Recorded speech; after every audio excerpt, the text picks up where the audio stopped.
Kita semua sering dengar kan kalau emas itu aset paling aman, tempat berlindung kalau ekonomi lagi gonjang-ganjing. Tapi pernah nggak sih kita berhenti sejenak dan bertanya, apa iya emas itu sebegitu tak tergoyahkannya? Nah, keyakinan lama ini kayaknya perlu kita bedah lebih dalam lagi deh. Pertanyaan ini bukan cuma buat basa-basi loh, ini adalah inti dari pembahasan kita.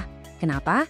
Karena kalau kita perhatikan, belakangan ini pasar ngasih beberapa sinyal yang sebagai investor wajib kita waspadai.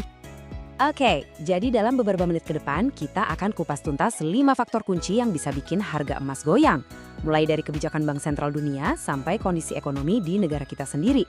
Tenang, tujuan kita bukan buat nakut-nakutin, justru sebaliknya, biar kita semua lebih siap dan bisa bikin keputusan investasi yang cerdas. Yuk, kita mulai dari faktor pertama.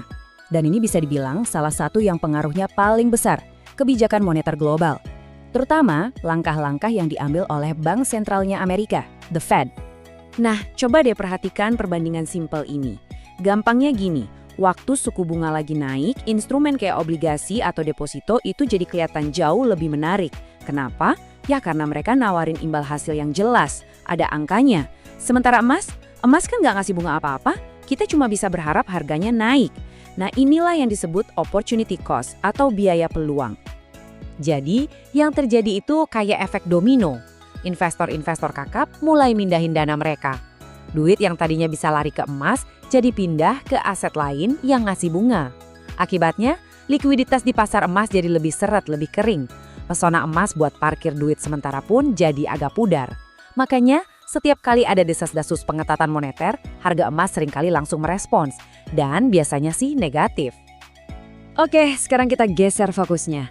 Dari panggung global kita pulang kandang. Karena jangan salah, kondisi di dalam negeri kita sendiri itu punya pengaruh yang sama besarnya loh terhadap emas yang kita pegang. Tabel ini nunjukin hubungannya dengan sangat jelas. Ingat ya, harga emas dunia itu kan patokannya dolar Amerika. Jadi kalau rupiah lagi perkasa alias menguat, ya otomatis harga emas dalam rupiah jadi lebih murah meskipun harga globalnya nggak gerak. Sebaliknya, pas rupiah lagi lesu, harga emas lokal jadi terasa makin mahal. Simple kan? Nah, dinamika yang mirip di Fed tadi juga terjadi di sini.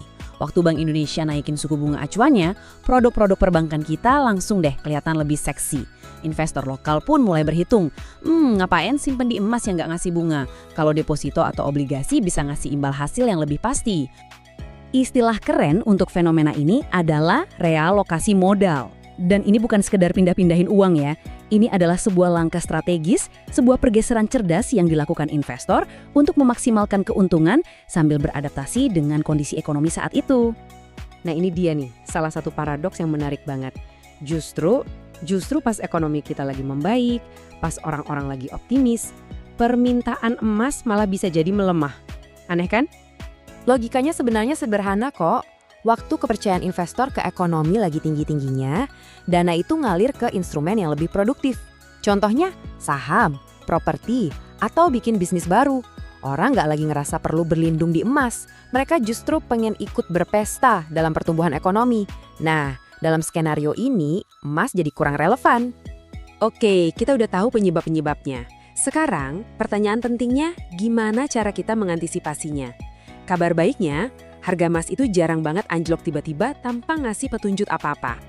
Anggap aja ini semacam checklist pribadi Anda. Kalau Anda lihat beberapa dari sinyal-sinyal ini mulai muncul secara bersamaan, nah, itu bisa jadi pertanda kalau pasar lagi siap-siap buat melakukan penyesuaian harga atau koreksi. Dan ini poin yang penting banget buat diingat. Koreksi itu bukan kiamat, sama sekali bukan. Ini adalah cara pasar buat ambil napas setelah mungkin naik terlalu cepat. Bagi investor yang sabar, momen-momen seperti ini justru seringkali dianggap sebagai sebuah peluang. Jadi, gimana seharusnya kita merespon semua ini? Kuncinya ternyata bukan pada apa yang terjadi di pasar, tapi pada apa yang ada di dalam pikiran kita, pola pikir kita. Sebelum buru-buru ambil keputusan jual karena panik, coba deh berhenti sejenak, ambil napas, lalu gunakan daftar pertanyaan ini. Dengan memahami konteks di balik penurunan harga, Anda bisa membuat keputusan yang jauh lebih rasional dan tentunya jauh lebih strategis. Jadi, kalau boleh diringkas, poin terpentingnya adalah ini. Kita harus menempatkan emas pada posisi yang tepat di portofolio kita. Emas itu bukan tiket lotre buat kaya mendadak. Anggap dia sebagai asuransi, sebagai pelindung nilai. Perannya itu untuk menyeimbangkan, bukan mendominasi. Dan kita tutup pembahasan kita kali ini dengan sebuah kutipan yang merangkum semuanya dengan sempurna. Harga emas itu nggak bergerak tanpa sebab. Tugas kita adalah mempelajari sinyalnya, memahami konteksnya, dan yang paling krusial, kelola psikologi kita. Karena pada akhirnya, inilah yang membedakan investor cerdas dari keramaian.